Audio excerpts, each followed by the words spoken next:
Hey everyone, it's Warud. Today we're diving into something you've probably seen 1,000 times in movies, TV shows, and maybe even in real life, the IV bag. It seems so simple, right? Just a bag of clear liquid connected to a tube. But what's actually inside that bag? And how do we, as healthcare professionals, decide which fluid to use? This isn't just salty water. The choice we make can dramatically impact a patient's recovery, their electrolyte balance, and even their survival. It's a fundamental part of modern medicine, yet it's often overlooked. We're going to break down the two main families of IV fluids, crystalloids and colloids. Think of them as two different tools in our medical toolkit, each designed for a specific job. Crystalloids are the workhorses, the most common type you'll encounter. They contain small molecules that can easily pass from the bloodstream into our cells and tissues. Colloids, on the other hand, have larger molecules that tend to stay within the blood vessels, making them powerful in different situations. Understanding the why behind choosing one over the other is absolutely critical. It's not a one-size-fits-all situation. The patient's condition, their lab results, their underlying health issues, all of these factors play a huge role in this decision. So stick with me, because by the end of this video, you'll have a much deeper appreciation for the science and strategy behind that simple-looking IV bag. Let's get into it. Alright, let's start with the most common players on the field, crystalloid fluids. If you've ever been in a hospital, chances are you've seen or received one of these. They are essentially salt and/or sugar solutions that contain small molecules. The key feature here is that these tiny molecules can easily move across semi-permeable membranes. What does that mean in the body? It means when we infuse a crystalloid, the fluid doesn't just stay in your blood vessels. A significant portion of it will quickly distribute into the surrounding tissues and cells, a space we call the interstitial space. This property makes them incredibly effective for general hydration. When a patient comes in dehydrated from, say, a stomach bug or not drinking enough water, their cells are literally thirsty. Crystalloids are perfect for this because they rehydrate not just the bloodstream but the entire body's fluid compartments. They are our go-to for replacing lost fluids and correcting electrolyte imbalances. They are relatively inexpensive, readily available, and generally have a great safety profile, which is why they form the backbone of intravenous fluid therapy. Think of them as the reliable, all-purpose first choice for many situations. Now, within the crystalloid family, we have different categories based on their tonicity, which is just a fancy way of saying how concentrated they are compared to our own blood plasma. The first and most important group is isotonic fluids. Iso means the same, so these fluids have a solute concentration that's very similar to our blood. This is a huge deal. Because the concentration is balanced, when you infuse an isotonic fluid, it doesn't cause a major shift of water into or out of the red blood cells. The cells stay happy and maintain their shape. This balance makes isotonic fluids the #1 choice for fluid resuscitation. Imagine a patient who has lost a lot of blood from trauma or is severely hypotensive. Their blood pressure is dangerously low. We need to rapidly expand the volume inside their blood vessels to bring that pressure back up and ensure organs are getting enough blood flow. Isotonic fluids are perfect for this because they tend to stay in the vascular space longer than other crystalloids, effectively boosting that circulating volume. They are the emergency response team of IV fluids, designed for rapid, effective volume expansion. Let's talk about the most famous IV fluid of all time, 0.9% sodium chloride, which we all call normal saline. This is the fluid you see everywhere. It's essentially salt water, but at a specific concentration, 0.9 grams of sodium chloride per 100 milliliters of water. That makes it isotonic with our blood. For decades, it has been the undisputed first-line fluid for so many conditions. Dehydration, low blood volume from bleeding, sepsis, you name it.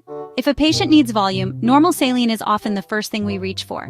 It's also the only fluid that's compatible with blood transfusions. And this is but we've learned over the years, normal saline isn't actually that normal for our bodies.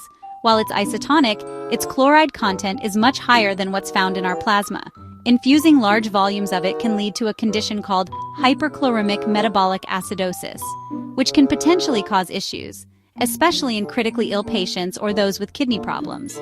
So while it remains an incredibly important and life-saving tool, we've become more mindful about using it, recognizing that it's a powerful medication, not just harmless salt water. So if normal saline has its potential downsides, what's the alternative? Enter Lactated Ringer solution, or LR, sometimes called Hartmann's solution. This is another isotonic crystalloid, but it's what we call a balanced solution. Why?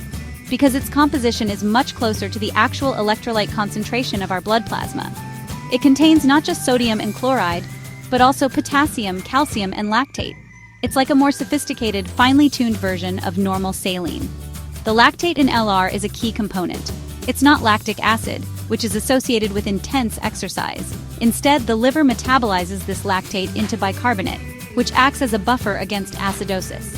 This makes LR a fantastic choice for patients in surgery, those with burn injuries, or anyone needing large volume resuscitation, as it's less likely to cause the acid-based disturbances we can see with normal saline. It's become the preferred isotonic fluid in many trauma and surgical settings because it more closely mimics what the body has lost, providing a more physiologic replacement. Now for something a little different, 5% dextrose in water, or D5W. The name tells you exactly what it is: 5 grams of dextrose, which is a simple sugar, dissolved in 100 milliliters of sterile water. In the bag, it's technically isotonic. However, once you infuse it, something interesting happens. The body's cells quickly metabolize that dextrose for energy. What are you left with? Free water. This means that functionally, D5W acts like a hypotonic solution in the body, which we'll get to next. Because it provides a small number of calories in free water, D5W is useful for a couple of specific scenarios. It's great for treating hypernatremia, a condition where the blood sodium level is too high because it effectively dilutes the sodium. It's also sometimes used in post-operative patients who can't eat yet to provide minimal calories and prevent protein breakdown. But here's the critical takeaway: D5W is not for fluid resuscitation. It doesn't expand blood volume effectively because the water disperses everywhere. Giving it to a patient in shock or with a brain injury would be a huge mistake, as it can lower blood pressure and increase brain swelling. Let's move on to the next category based on tonicity: hypotonic fluids. Hypo means less than, so these fluids have a lower solute concentration than our blood. When you infuse a hypotonic solution, the laws of osmosis kick in. Water will move from the area of lower solute concentration, the IV fluid in the blood vessel, to the area of higher solute concentration, which is inside the thirsty cells. This means hypotonic fluids are designed to hydrate the cells themselves, pulling water out of the bloodstream and into the tissues. Because of this effect, we have to be very careful with them.